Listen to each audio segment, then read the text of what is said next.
పత్తి పంటలో చూసుకున్నట్లయితే మనకు చాలా ప్రాంతాల లోపల తొలి దశ లోపల చూసుకున్నట్లయితే మనకు ఆకుముడత పురుగు అనేది రావడానికి అవకాశం ఉంటుంది.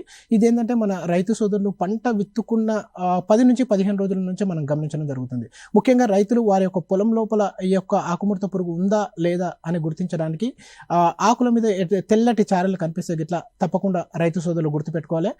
వారి యొక్క పొలం లోపల ఈ యొక్క ఆకుముడత పురుగు ఉన్నట్టుగా గుర్తించాలి.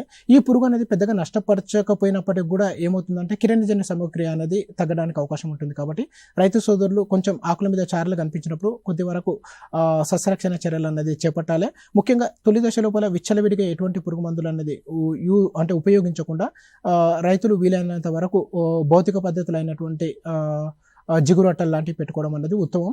ఆ జిగురొట్టల లోపల కూడా చూసుకున్నట్లయితే మనకు పసుపు రంగు జిగురొట్టలు అనేది చాలా బాగా పనిచేసే అవకాశం ఉంటుంది. కాబట్టి రైతు సోదరులు ఎకరానికి ఒక 10 పసుపు రంగు జిగురొట్టలు అనేది పెట్టుకోవడం వలన కొద్ది వరకు మనకు ఈ యొక్క తొలి దశ లోపల ఆశించినటువంటి పురుగును మనం అదుపు చేసుకోవడానికి అవకాశం ఉంటుంది.